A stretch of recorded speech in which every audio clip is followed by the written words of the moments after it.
Anong mensahe ang kailangang marinig ng mga Aquarius sa period na to? Pwedeng nangyayari na itong magiging reading natin or mangyayari pa lang. Kung hindi man para sa inyo, itong magiging reading natin, di baka para sa someone na malapit sa inyo o sa someone na kakilala nyo mismo. Baka may lumabas na gender mamaya, gawin nyo na lang energy. Masculine at feminine energy. Pwede rin naman na huwag nyo nang pansinin ang gender. Hindi ko masasabi kung anong magiging reading, kung positive ba o negative. Depende. So, kung anong mapipick up kong energy. Walang masama kung papanorin ang sun, moon at rising sign. Kasi baka alin man sa mga yan ay mag-resonate na sa sitwasyon nyo. So, meron tayong, ano ba to? 3 of Pentacles, 7 of Wands, the Moon. Ito, 3 of Pentacles, kinlarify ng 7 of Swords.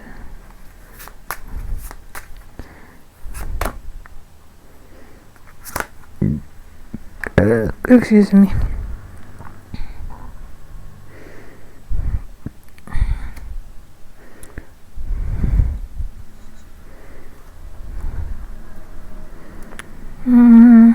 Hindi naman to negative, don't worry. 7 of Swords natin. Ano nga ba ulit yun? 3 of Pentacles.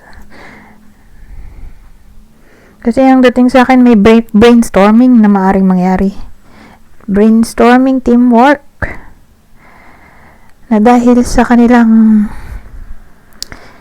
intelligence, may breakthrough na maaring mangyari.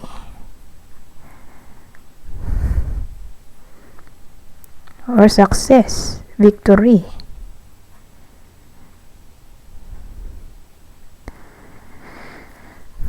So, sa workplace to.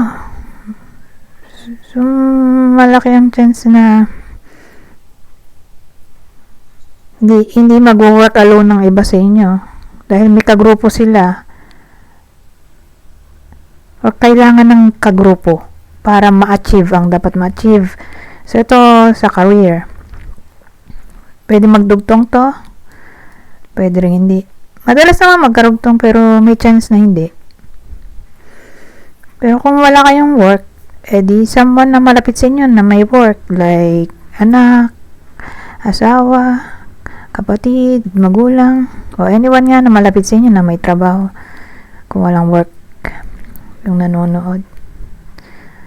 Best friend, pwede din dyan. Basta malapit sa Aquarius.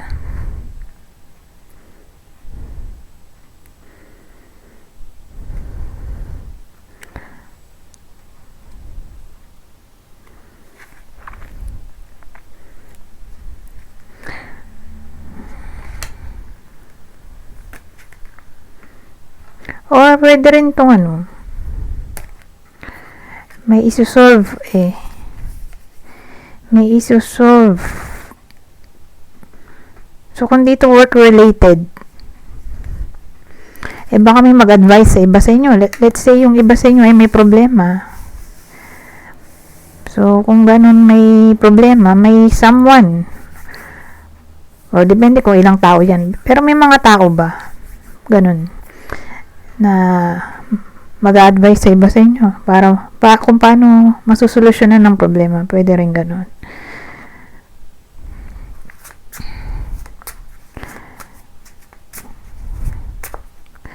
Ayan, 7 of Wands.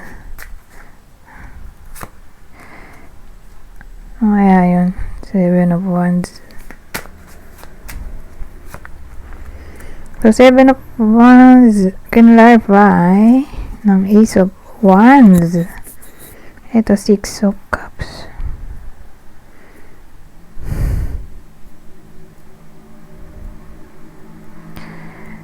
Magkarugtong ba? Hindi sila magkarugtong. Pero tingnan natin. Minsan kasi, kung kailan nasa huling part na ako, doon ko na-realize na karugtong pala sila.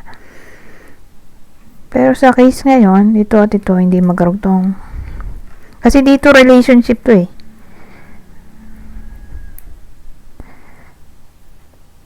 Kasi may ano tayo, 7 of Cups. Ay, 6 pala to. 6 of Cups. Or pwede rin hindi. Pero kung relationship to,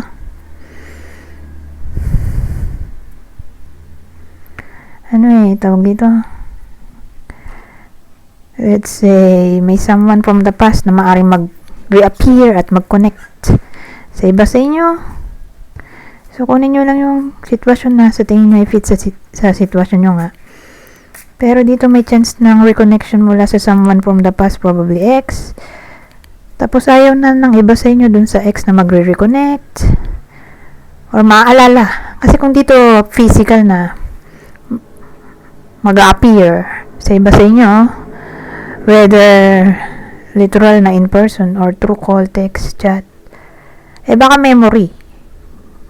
Maalala ng iba sa inyo yung ex nila, tapos mapapaisip-isip sila na what if mag-reconnect sila. Parang ang dating, kung ganun man ang mangyari, ayaw na ng iba sa inyo ng ganong chance.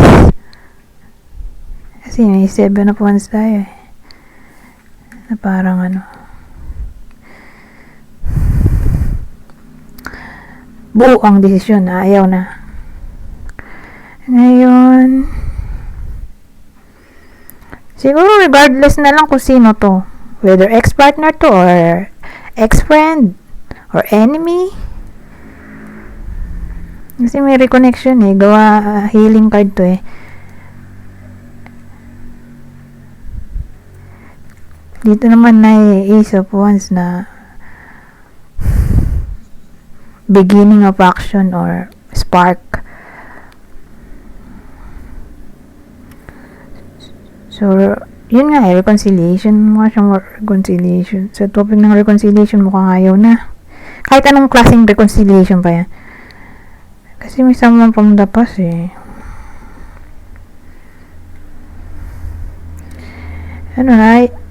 ayaw na ng iba sa inyo.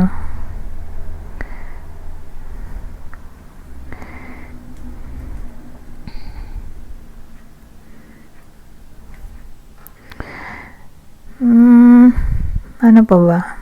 Bukod sa reconciliation.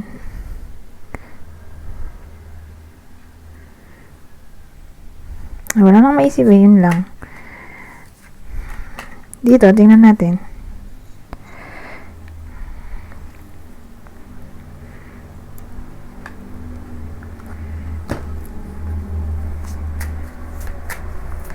The Moon.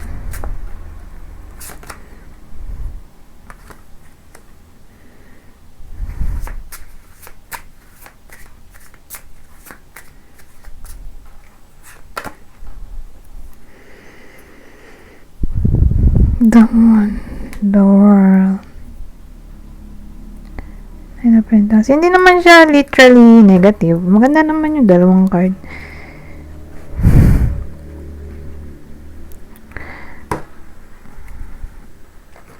So again,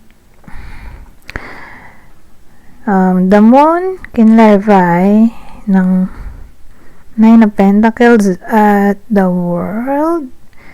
So, paano natin gagawin positive itong the Moon? So, ang dating sa akin, mai-inspire ang Aquarius sa period na to na pagbutihin pa ang trabaho. Ngayon, ewan ko kung bakit na-inspire, pero may the World kasi, may celebration or may magpapasaya. So, good mood ba? Nasa good mood yung Aquarius sa period na to, kaya magiging inspired magtrabaho or parang dedicated yung Aquarius sa ginagawa niya So, depende kung ano bang ginagawa niya dito. Trabaho ba to or hobby? So, okay, masaya naman siya dito.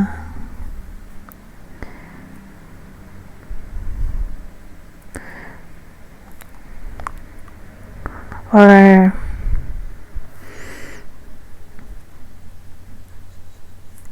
ano pa ba?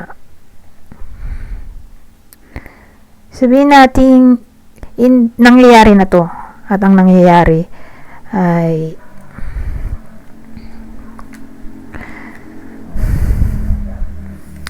hindi inspired or hindi masaya. Bored ba? Bored yung Aquarius sa buhay niya for some reason. So, dito magkakaroon ng magic sa the moon.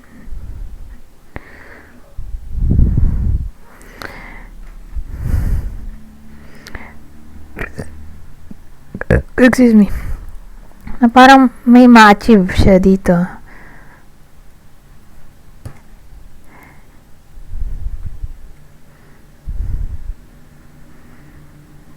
Like reward na maaaring magpasaya sa kanya.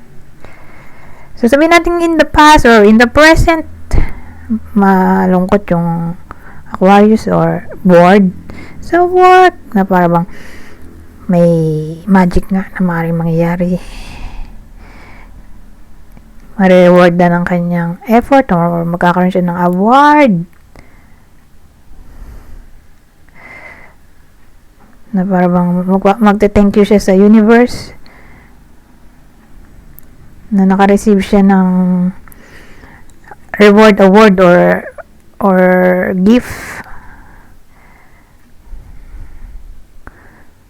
Award, reward, gift, or small money, or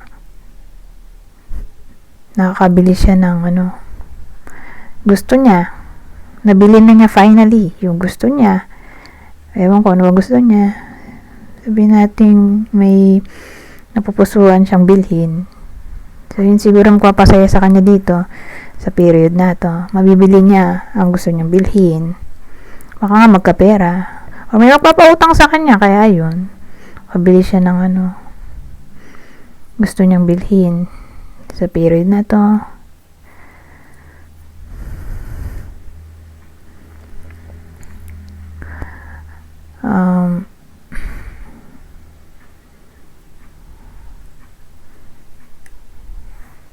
Ayan, yun ang naisip ko.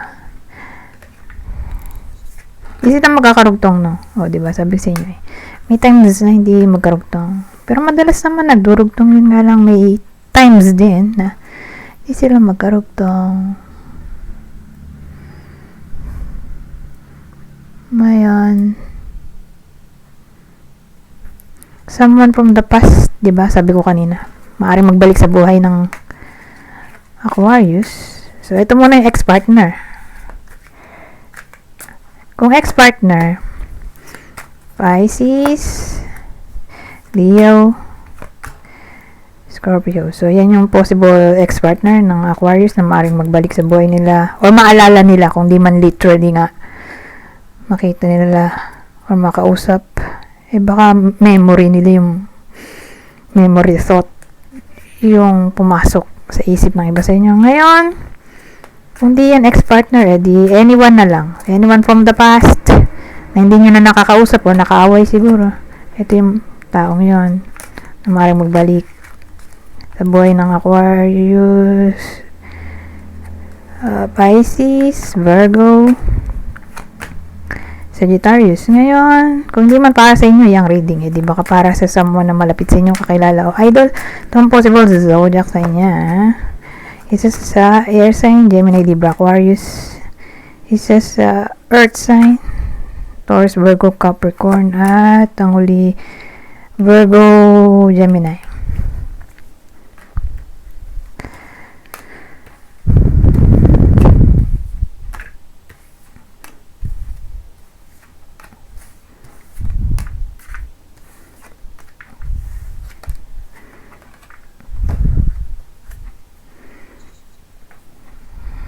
Ngayon, dito naman tayo. Ano masasabi nito?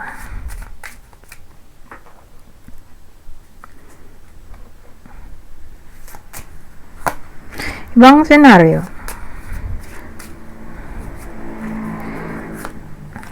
So, heart, man, child.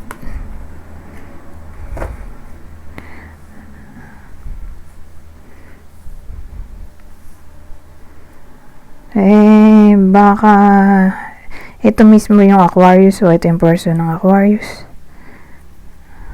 Depende kasi general reading to. Depende sa nanonood.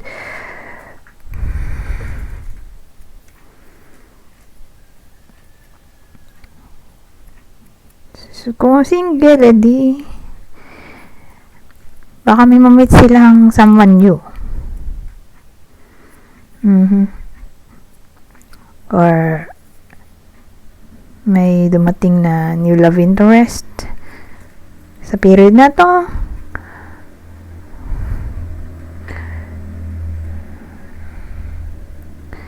Heart to heart conversation ay posible regardless kung sinong tao to.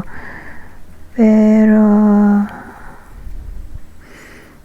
confession to more like confession or heart to heart conversation ay posible, or may in love ang iba sa inyo sa someone na mas bata sa kanila.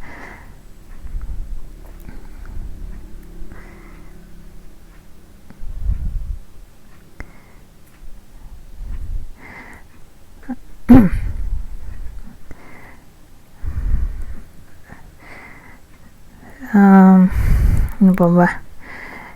Child. O baka ma-inlove ang iba sa inyo sa someone na kundi bata nga sa kanila. Mas bata sa kanila, edi baby face. Sa someone na baby face or walang naging jowa since birth. Yun yung maaring ma-encounter nila. Yung innocente dito.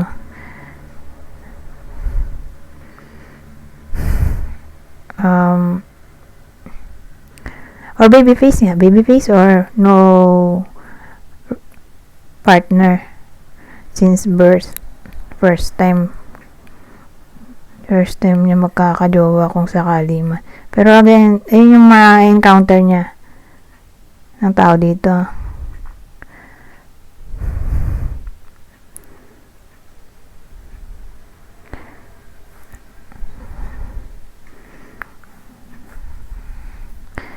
Ngayon, kung may love interest ng iba, nililigawan nila. Or kakausap na sila. So, kung dumating na tong love interest, asahan na magiging playful yung connection.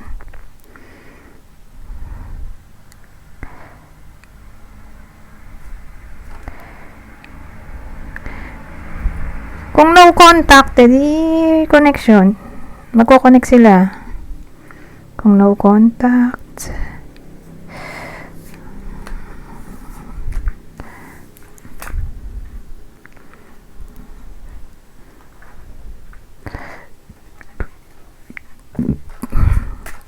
Pang masasabi nito? Humility.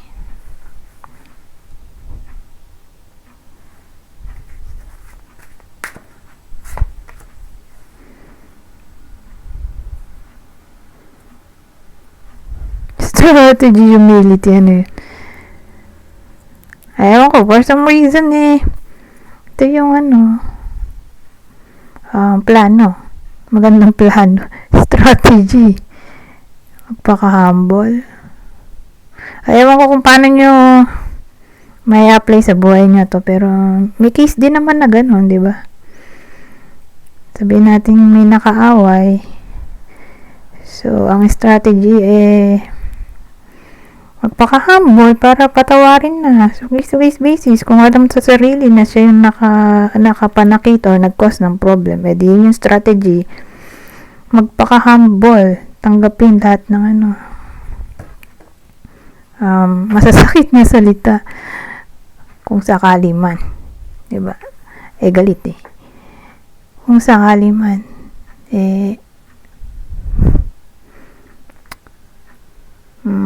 magpaka-humble nga para lang mapatawad.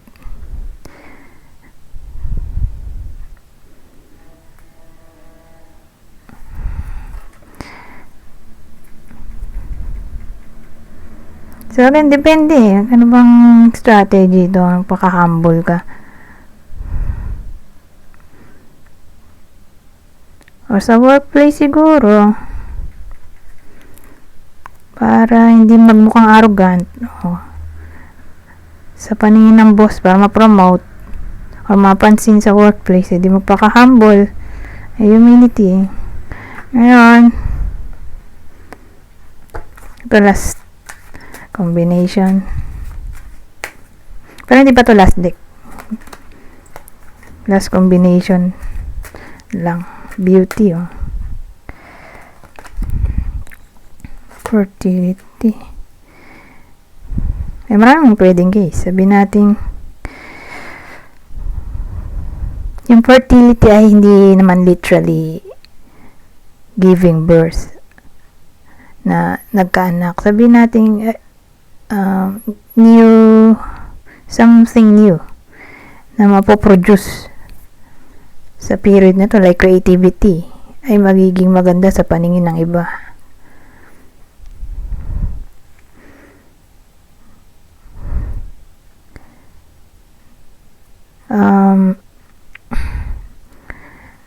Ngayon, kundi siya creativity, baka yan na yun, mabubuntis. Beauty in a way na good news kung sakaling naghihintay na mabuntis na. So ayan, finally mabubuntis na kung may someone na naghihintay nga.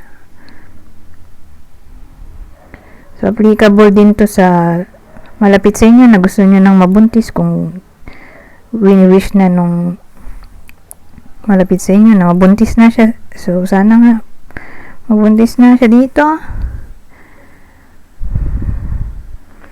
Ngayon, baka buntis na, manganganak na sa period na to. Ngayon, healthy naman, kaya beauty. Okay. So, yan. Mukhang healthy naman yung baby, or literal na beautiful, kung babae, or handsome. Kung manganganak na ngayon. Anyways, dito na tayo sa last deck. Ano pang masasabi nito? So, dito sa last deck, babasahin ko na lang para mabilis. Kunin nyo lang ang information na sa tingin nyo ay fit sa sitwasyon nyo. General advice at prediction na to, sa period na to. So, sabi dito, express your love. It is important to let people know that you love them. You have nothing to lose. Ito. Beware of codependency. Addictive behaviors are affecting your romantic life. Ito ang uli.